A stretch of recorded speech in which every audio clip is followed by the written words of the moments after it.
Pernikahan, kata sakral yang diidamkan oleh banyak orang. Biasanya, seseorang akan bermimpi jika dewasa nanti mereka akan menikah dengan orang yang dicintai, lalu menua bersama tanpa ada kata berpisah di dalamnya. Namun, bentuk pernikahan yang seperti itu tidak akan dan mungkin tidak akan pernah ia capai dalam seumur hidupnya. Pernikahan yang akan ia laksanakan detik ini hanya sementara. Terdapat perjanjian yang baru saja ia tanda tangani beberapa menit yang lalu. Sebuah perjanjian yang menyatakan jika perceraian akan ia dapatkan setelah bayi itu lahir. YN bisa apa? Ingin menuntut. Memangnya siapa dan apa kemampuannya sehingga berani melawan takdir yang telah Jongkok tentukan sejak awal? Pendeta tersenyum di hadapan mereka, ingin memberkati sekaligus mengantar calon pasangan baru itu ke hadapan Tuhan. YN menoleh samar-samar ke arah calon suaminya yang sejak tadi hanya menunduk lesu. Sedikit pun tidak ada senyuman di sana. Pernikahan itu hanya dihadiri oleh ayah dan ibu tiri YN serta satu pendeta. Tidak ada tamu yang lain lagi. Gambaran pernikahan yang tidak akan pernah diinginkan oleh siapapun.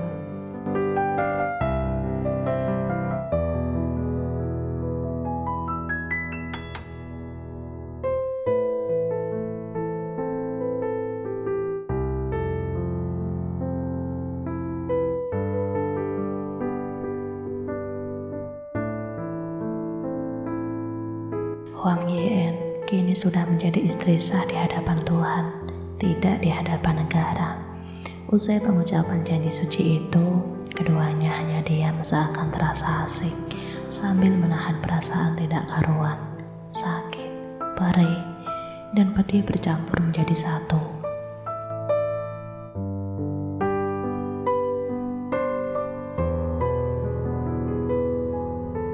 Sampai akhirnya malam semakin larut, ponsel John terus berdering.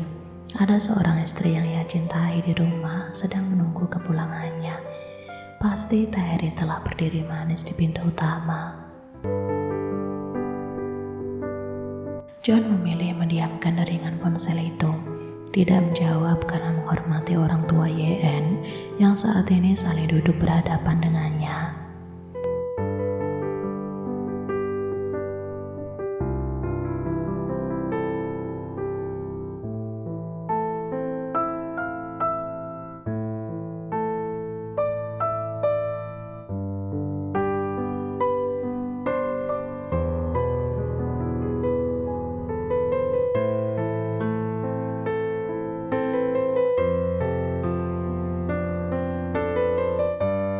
John yang mengerti kemana arah pembicaraan ibu mertuanya itu lantas mengeluarkan selembar cek, lalu menyerahkan kepada Jewo.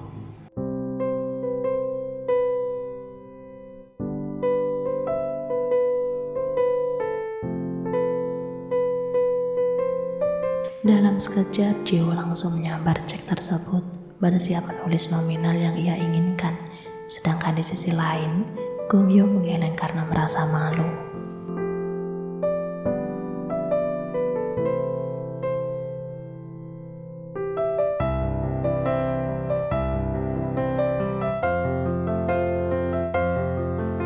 Sedangkan YN hanya diam membisu, tidak mampu berkata atau bahkan bertanya satu kata pun.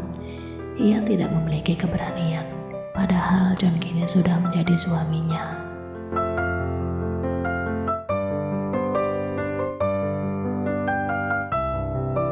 Berjalan untuk mengantar suaminya ke depan, disusul dengan ayah serta ibunya di belakang. Mati-matian, YN menahan air matanya yang ingin terjatuh sejak tadi.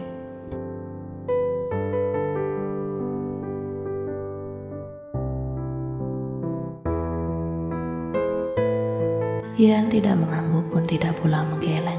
YN hanya diam sembari meremas tangan untuk mencari kekuatan agar tetap bertahan hidup demi nyawa yang saat ini tumbuh di janinnya.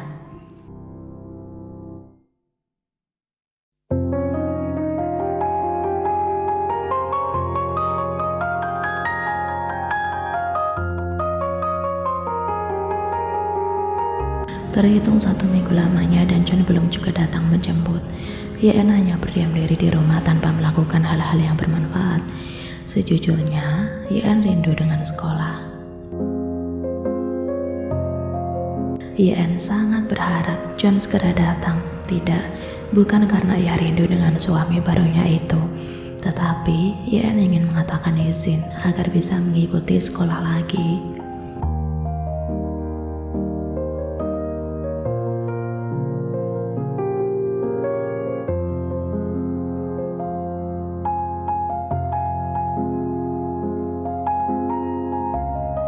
Jiwo sengaja menekan kata sampah. Sontak sendok garpu yang semula digerakkan aktif langsung terhenti begitu saja. Sejenak Yen juga membenarkan apa yang dikatakan oleh ibu tirinya itu.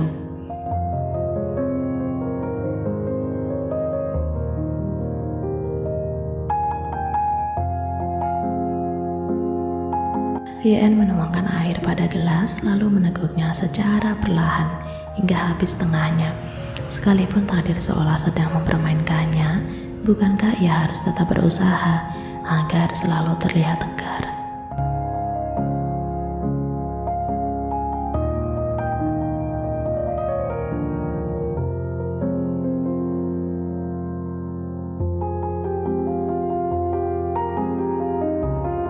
Kini giliran Gongyo yang kalah telak atas ucapan istrinya itu. Tidak bisa menyalahkan karena memang seperti itu kenyataannya. Seminggu John pergi, satupun ia tidak datang. Bahkan John sama sekali tidak menghubungi via telepon. Fakta mengenaskannya adalah Yen serta keluarganya sama sekali tidak memiliki nomor pribadi Jungkook. Yen hanya memiliki nomor Jungkook yang memang khusus ditujukan sebagai guru.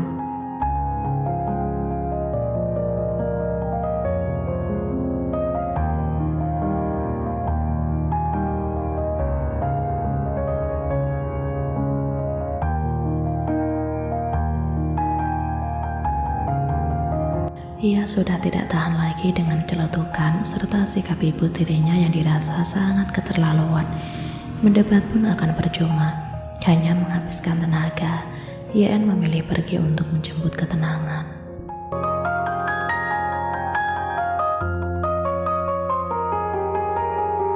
Di dalam kamar, Yen berdiri pada balkon dengan pandangannya yang lurus ke arah jalanan depan rumah. Banyak sekali anak seusianya pergi ke sekolah bersama-sama. Ada yang memakai sepeda pun ada yang jalan kaki.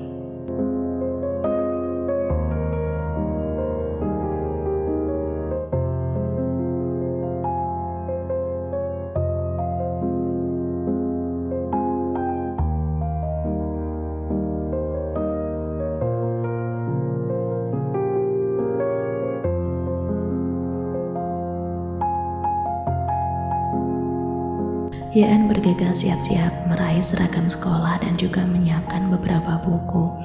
Sebagiannya lagi masih tertinggal di asrama, sehingga nanti ia akan pergi ke kamar asramanya dulu.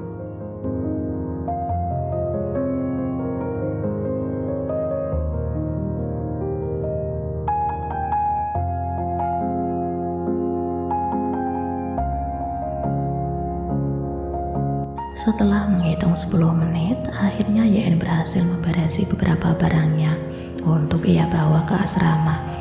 Tetapi gerakannya terhenti kala mengingat jika saat ini dirinya bukan lagi wanita lajang, melainkan wanita yang sudah memiliki suami.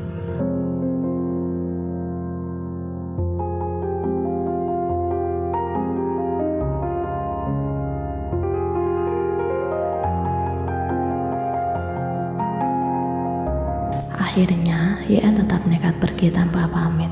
Ia sudah siap dengan segala kemungkinan yang ada, termasuk kemarahan Jungkook nantinya. Yang utama saat ini adalah ia harus menyelamatkan kewarasannya dulu. Sebelum pergi, Yen meraih buku asuransi kematian ibunya yang sengaja ditinggalkan khusus untuknya. Selain itu, Yen juga memecah celengan berbentuk kucing untuk bekal hidupnya beberapa hari.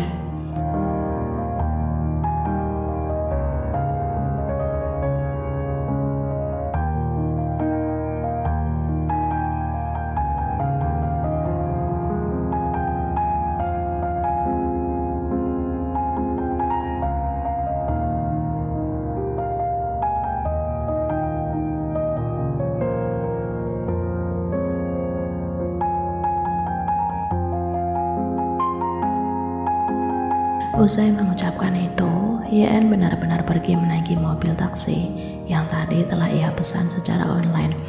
Sudah tidak sabar ingin segera keluar dari rumah neraka ini.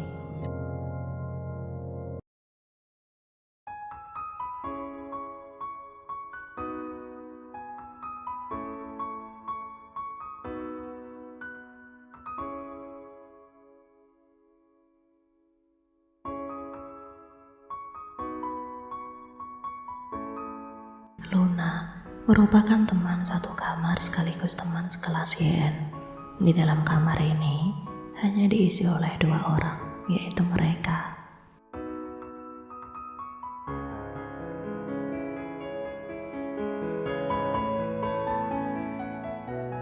Luna adalah satu-satunya teman yang mengetahui kondisi Yen, termasuk kabar kehamilannya. Tidak ada rahasia di antara mereka. Luna sudah menganggap Yen seperti keluarga, begitu pula sebaliknya.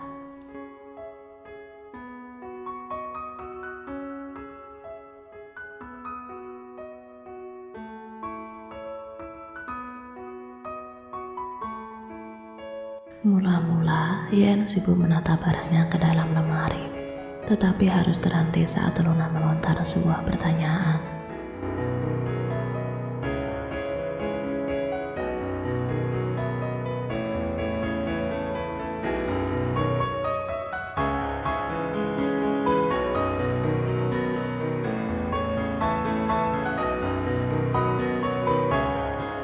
Yen mendudukkan diri di atas ranjang lalu merundukkan kepala sembari menghela napas berat.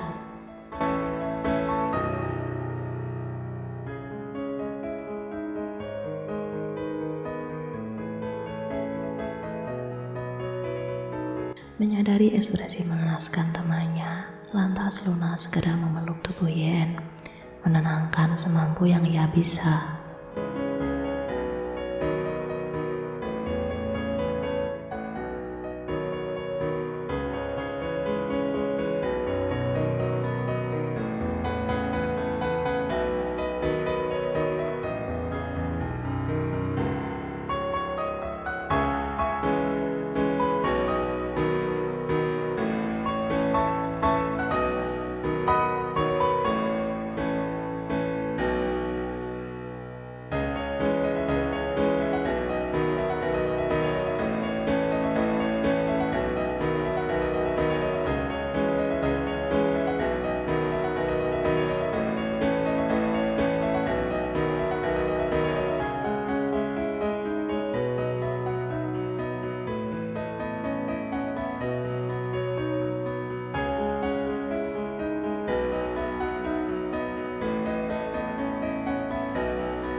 Yen tersenyum, berusaha tampil baik-baik saja agar Luna tidak khawatir.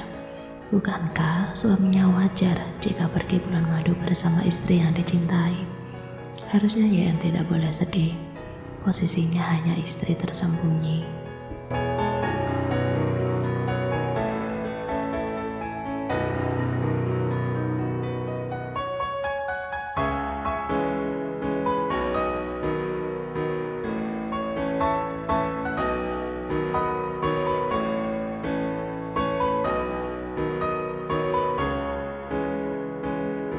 Di atas pangkuan suaminya, Tairi memeluk leher John dengan erat, merasa bersyukur karena dicintai begitu dalam oleh sang suami.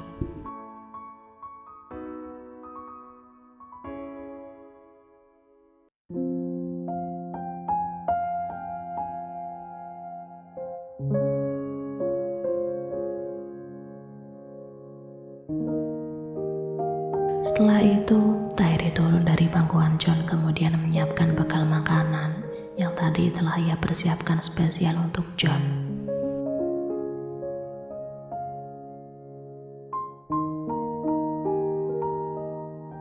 Jungkook tersenyum, lalu mengisyaratkan Tairi agar duduk ke pangkuannya lagi.